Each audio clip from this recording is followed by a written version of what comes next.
Okay friends, MCQ self practice linear equation में 70 तक हमने लास्ट वीडियो लेक्चर में देखा था। आज हम देखते हैं क्वेश्चन नंबर 71 और आगे भी कुछ एमसीक्यूज डिस्कस करेंगे। 71 पहले ध्यान से पढ़ते हैं। A man invested ₹35,000 totally, a part of it at an annual interest rate of 12% and the rest at 14%. If he received a total interest of ₹4460, how much did he invest at the rate of 14%? देखो भाई, उसके पास 35,000 rupees total investment है।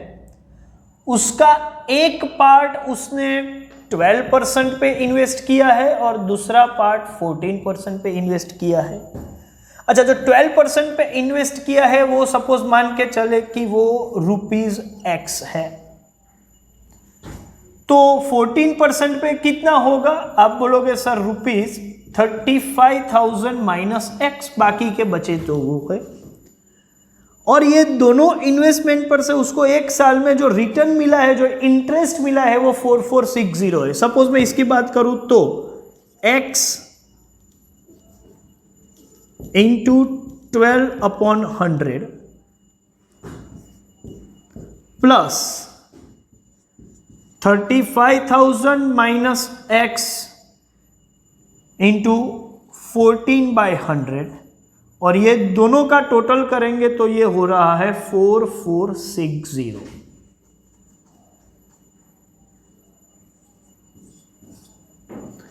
That means 0.12x plus 35,000 का 0.14, वो भी मैं लिख लूं, 35,000 into 0.14, 4900 plus minus 0.14x equals to 4460। 0.12 minus 0.14 तो ये हो जाएगा minus 0.02x plus 4900 equals to 4460। चलिए काम करते हैं। 4900 माइनस 4460 तो ये होगा 0.02x। इसका आंसर निकालते हैं। 4900 माइनस 4460 मतलब ये हुआ 440 इक्वल्स टू 0.02x।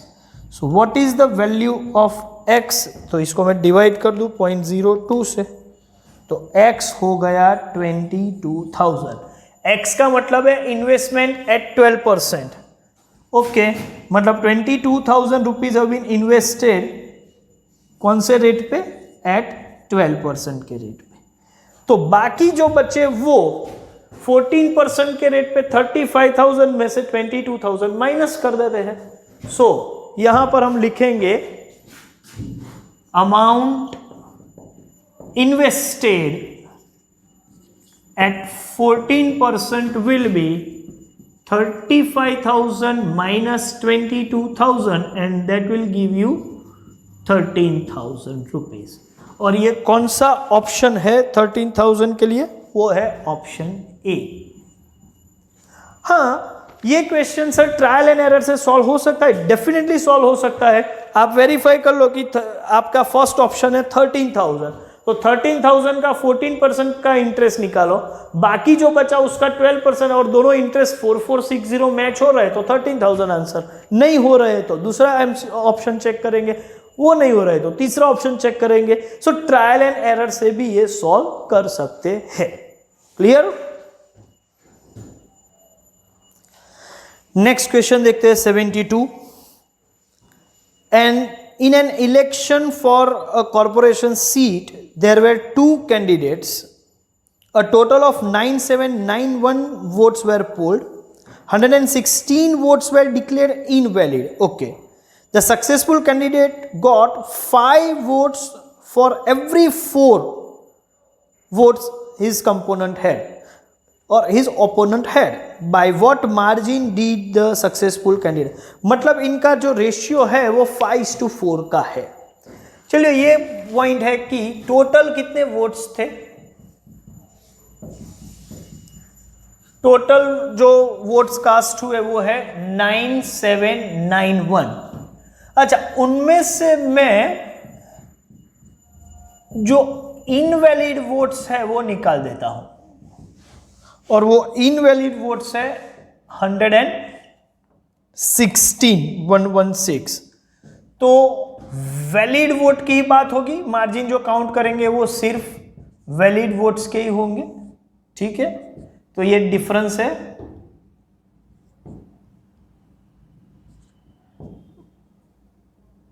9675। तो 9675 ही वैलिड वोट्स है। अब जो वोट का रेशियो है, मतलब जो कैंडिडेट जीत रहा है, विनिंग कैंडिडेट जो है, ठीक है, उसकी बात करें कि successful candidate got 5 votes for every 4 votes of his opponent. तो हम मान के चलते हैं कि let successful candidate gets 5x votes,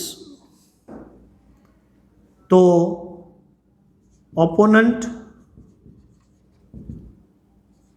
candidate gets how many 4x votes, और 5x प्लस 4x करेंगे तो ये हो रहा है 9675। मतलब 9x इक्वल्स टू 9675। तो x का मतलब क्या होगा चेक कर लेते हैं। 9675 डिवाइड बाय 9, तो ये है 1075। अब किसको कितने वोट मिले, x का वैल्यू आ गया तो सक्सेसफुल को 5 टाइम्स और ओपोनेंट को 4 टाइम्स ऑफ x का वैल्यू मिल गया। आपको पूछा है मार्जिन, मार्जिन क्या होगा, margin is 5x minus 4x, successful के वोट माइनस ओपोनेंट के vote, and that is equal to x only, और वो तो पहले से ही मालूम है, तो ये हो जाता है 1075। तो मार्जिन वुड बी 1075 वोट्स। अच्छा, कौन सा ऑप्शन है, हाँ तो ऑप्शन है वो सी, आपको मार्क करना है ऑप्शन सी। क्लियर? चलिए क्वेश्चन नंबर 76 रिफर करते हैं। There are benches in a classroom, how many we don't know. If 4 students sit on each bench, 3 benches are left vacant. ठीक है? And if 3 students sit on each bench, 3 students are left standing. Okay. What is the total number of students in a class? I am talking about question number 76. हम मान के चलते हैं कि total number of students x है, इसको मैं assume कर रहा हूं। तो ये हुआ कि टोटल स्टूडेंट्स को मैं एक बेंच पे 4 स्टूडेंट्स को बैठाएंगे, ठीक है, तो total number of students divide by 4 करेंगे तो नंबर ऑफ बेंचेस मिल जाएगी, कितनी बेंच है, क्योंकि एक बेंच पे हमने 4 लोगों को बैठाया है। ओके, तो पहले लेते हैं कि if 4 students sit on each bench, ये हमारा केस 1 है। तो देखा जाए तो कितनी नंबर ऑफ बेंचेस होगी, तो बोला गया है कि नंबर ऑफ बेंचेस होगी x/4 ऑक्यूपाइड बेंचेस, क्योंकि हर स्टूडेंट्स बैठ गए हैं तो x/4 ऑक्यूपाइड बेंचेस है। बोला गया कि ऐसा होगा तो 3 बेंचेस विल बी लेफ्ट, वो बोला है how many 3 bench are left vacant, तो ये तो ऑक्यूपाइड बेंचेस होगी +3, तो ये नंबर ऑफ बेंचेस x/4 +3 होगी if 4 student seat on each bench. अब सिचुएशन चेंज होती है, हम क्या करते हैं, if 3 students sit on each bench, तो नंबर ऑफ बेंचेस कितनी होगी?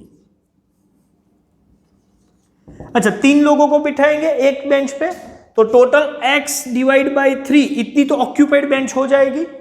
लेकिन यहां ये पोजीशन होती है कि सभी 3 लोगों को बिठाएंगे तो 3 ऐसे स्टूडेंट है जिनके पास बेंच ही नहीं होगी, मतलब they will stand without bench. तो x/3 नंबर ऑफ बेंचेस ही नहीं है, 3 लोग खड़े हैं, मतलब 3 लोग मतलब एक बेंच का पॉपुलेशन या एक बेंच के स्टूडेंट्स को बेंच नहीं मिली है, तो नंबर ऑफ बेंचेस होगी यहां -1। यहां 3 बेंचेस लेफ्ट, तो हमने +3 किया। यहां एक बेंच का शॉर्टफॉल था, तो x/3 -1 करेंगे, उतनी बेंचेस हमारे पास है। तो क्योंकि 3 students are standing without bench, तो ये ध्यान में रखो कि यहां 3 benches are left if 4 students sit on each bench. If 3 students sit on each bench, तो एक बेंच कम रहेगी, मतलब हमको एक बेंच का शॉर्टफॉल रहेगा क्योंकि 3 स्टूडेंट्स खड़े, 3 स्टूडेंट्स लेफ्ट स्टैंड, ये बोला गया है। तो नंबर ऑफ बेंचेस कितनी है? x/4 + 3, या आप बोल सकते हो x/3 - 1। ये नंबर, ये दोनों तो एक ही चीज है, तो इक्वेट कर दो। x/4 + 3 equals to x/3 - 1। और जब मैं इसको सॉल्व करूंगा तो x का वैल्यू तो मिल ही जाएगा। क्या करते हैं भाई, x/4 चेंज करते हैं, 3 + 1 equals to x/3 - x/4। 3 + 1 is 4, LCM 12, 4x - 3x, 12 into 4 is 48 equals to x. X is the number of benches, sorry, number of students. तो how many students are there? 48 student, और ये हुआ आपका option C. अच्छा sir, इसको trial error से solve कर, बहुत इजीली सॉल्व कर सकते हैं। देखो आप क्या करोगे, ट्रायल एरर फर्स्ट है 46 स्टूडेंट तो हो ही नहीं सकेंगे, क्योंकि 46 4 बिठाएंगे तो वो 4 के मल्टीपल में ही नहीं है, तो वो ऐसी वैल्यू लेनी है जो 4 का भी मल्टीपल हो और 3 का भी मल्टीपल हो। 56 वो 4 का मल्टीपल है लेकिन 3 का नहीं है। 48 एक ऐसा है जो 3 का मल्टीपल भी है और 4 का, तो पहले, और 66 है, तो 48 को ही मैं इवेल्युएट करूंगा। तो 48 डिवाइड बाय 4 करेंगे तो क्या होगा, 12। तो 12 बेंचेस हमारे पास है, ऐसा समझ के चल जाए। 12 + 3 मतलब 15 बेंचेस हमारे पास होगी, क्योंकि 3 बेंच तो खाली बचेगी, 4 बिठाएंगे तो 48 डिवाइड बाय 4 करेंगे तो 12 benches would be occupied and 3 left, so there are 15 total benches. अब 3 को बिठाएंगे तो 15 3 45, तो 45 स्टूडेंट बैठेंगे और 3 बच गए तो 48 हो गया। हाँ, तो 48 हमारा करेक्ट आंसर है, तो सी। तो ट्रायल एंड एरर से तो इजीली हो सकता है, ये मैथोडिकल वे से हमने सॉल्व किया है। Clear? Okay. Look at next question, question number 88. A lady has only 25 पैसे and 50 पैसे coins in her purse. मतलब उसके पर्स में सिर्फ ये coins है, 25 पैसे के coins है और 50 पैसे के coins है। If in all she has 40 coins following rupees 12.75. अच्छा, total number of coins 25 के और 50 पैसे के, वो है 40 कॉइन्स है, और जो उससे अमाउंट बन रहा है वो है 12.75। Okay, so how many each type does she have, मतलब 25 पैसे के कितने कॉइन्स होंगे और 50 पैसे के कितने कॉइन्स होंगे। सॉल्व मेथोडिकली भी कर सकते हैं, और इसमें मैं बोलूंगा कि ट्रायल एरर ज्यादा इजी हो जाएगा। आप ऑप्शन ही देख लो, ऑप्शन से बिल्कुल इजीली आपको पता चल जाएगा कि क्या आंसर होना चाहिए। जैसे कि ऑप्शन ए है 1823, ऑप्शन बी है 38, ऑप्शन सी है 2911 और ऑप्शन डी है नन। अब देखो, टोटल नंबर ऑफ कॉइन्स 40 है, तो 18 और 23 का टोटल ही 40 नहीं हो रहा है, ये 38 हो रहा है। मतलब ये दोनों को तो चेक करने की जरूरत नहीं है। 29, 11, हाँ ये टोटल 40 कॉइन्स हुए, तो इसको मैं चेक करूंगा, लेकिन इसकी अमाउंट कितनी होनी चाहिए, 12.75। तो 29 कॉइन जो है वो 25 पैसे के हैं और 11 कॉइन्स जो है वो 50 पैसे के हैं। तो मैं चेक कर लूं कि टोटल अमाउंट कितनी हो रही है, 29 इंटू 0.25। चलिए वेरीफाई कर लेते हैं। 29 इंटू 0.25 ये हो रहा है 7.25 और 11 इंटू 50 पैसा ये हो रहा है 5.5। अब दोनों को मिलाए तो 5.5 और 7.25, तो ये हो रहा है 12.75, जो मैच भी हो रहा है। यस, तो सी इज द करेक्ट आंसर। तो बाकी कुछ देखने की जरूरत ही नहीं है, ट्रायल एंड एरर से ही सॉल्व करो। Question number 90,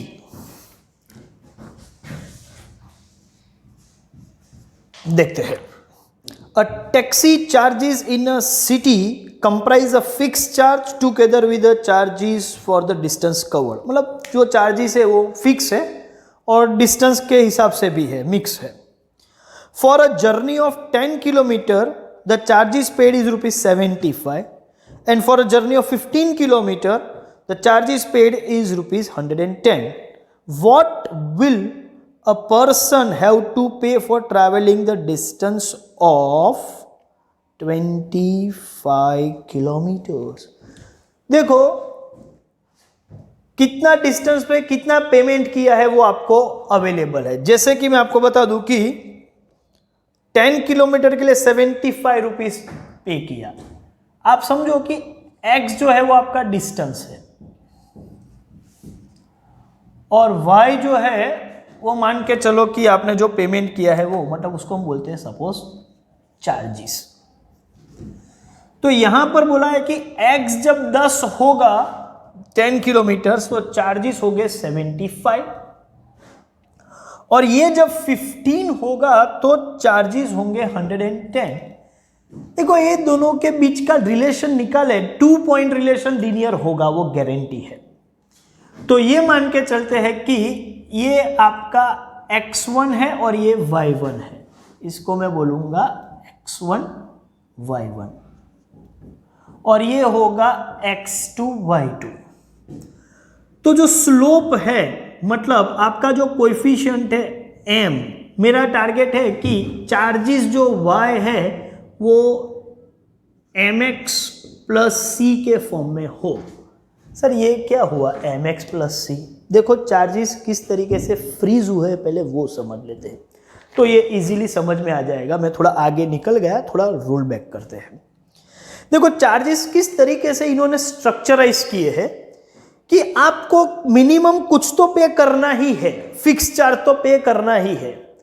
over and about that आप जितना डिस्टेंस ट्रैवल करोगे उसके भी पेमेंट करने हैं। इसका मतलब यहां पर दो टाइप के चार्जेस है, एक है फिक्स चार्जेस और एक है डिस्टेंस बेस्ड चार्जेस।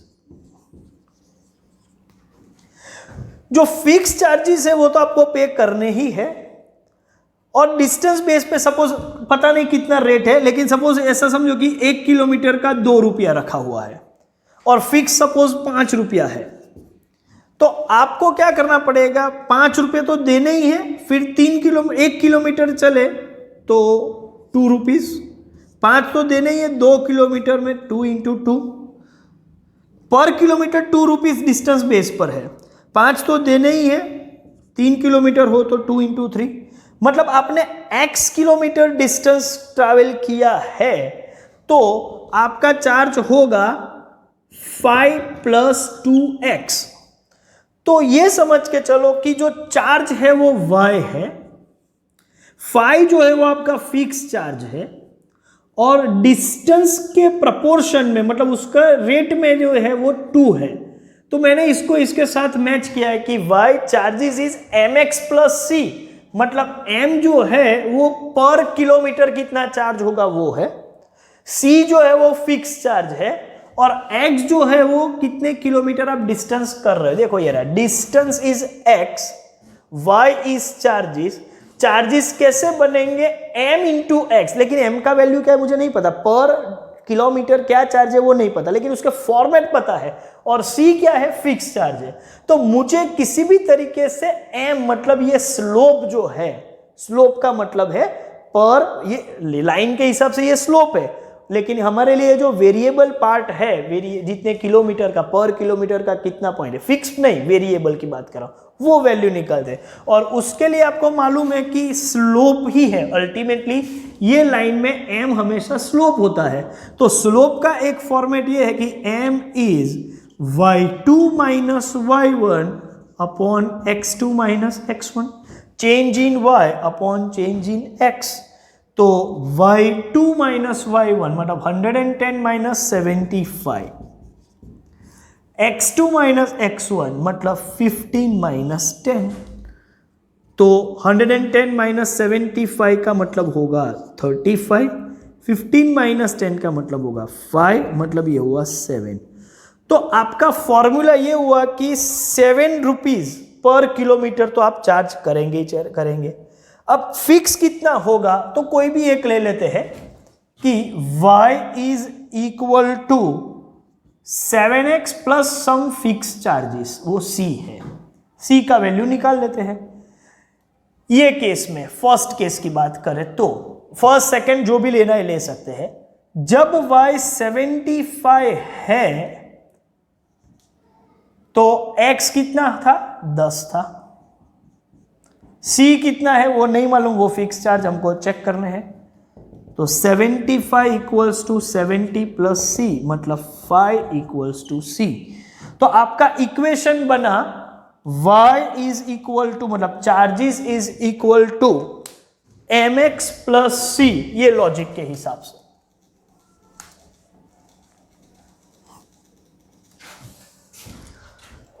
तो अब हमारा इक्वेशन y जो है वो क्या है, m इज 7, c इज 5।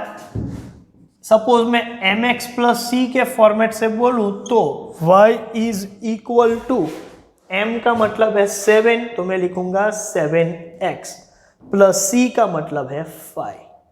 अब आपको वेरीफाई करना है तो कर लो, यहां पर सपोज ये 15 होगा तो 15 into 7 plus 5, 15 into 7 105 plus 5 1110 charges होगा। देखो ये मैच भी हो रहा है। सपोज डिस्टेंस ट्रैवल कहां पर, एट x इक्वल्स टू, अब क्वेश्चन जो है वो 25 किलोमीटर्स का है, सो x इक्वल्स टू 25 है, तो चार्जेस कितने होंगे 7 इंटू 25 प्लस 5 और 175 प्लस 5 मतलब चार्जेस होगा 180, और ये ऑप्शन है ऑप्शन सी।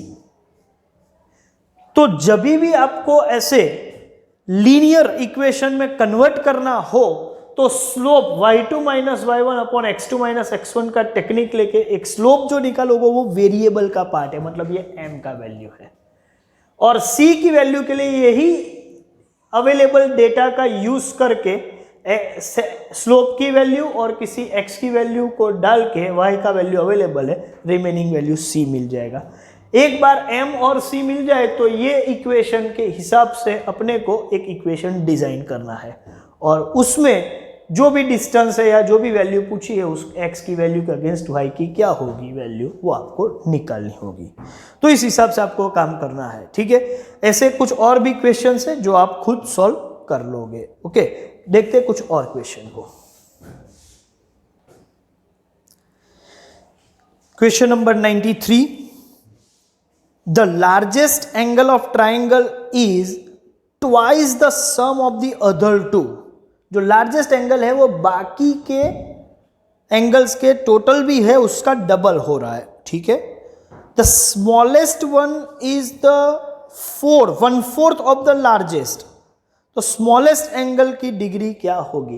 देखो इसको मैथोडिकली सॉल्व कर सकते हैं, लेकिन बेस्ट ऑप्शन तो ट्रायल एंड एरर है। कौन से ऑप्शन से देख लेते हैं।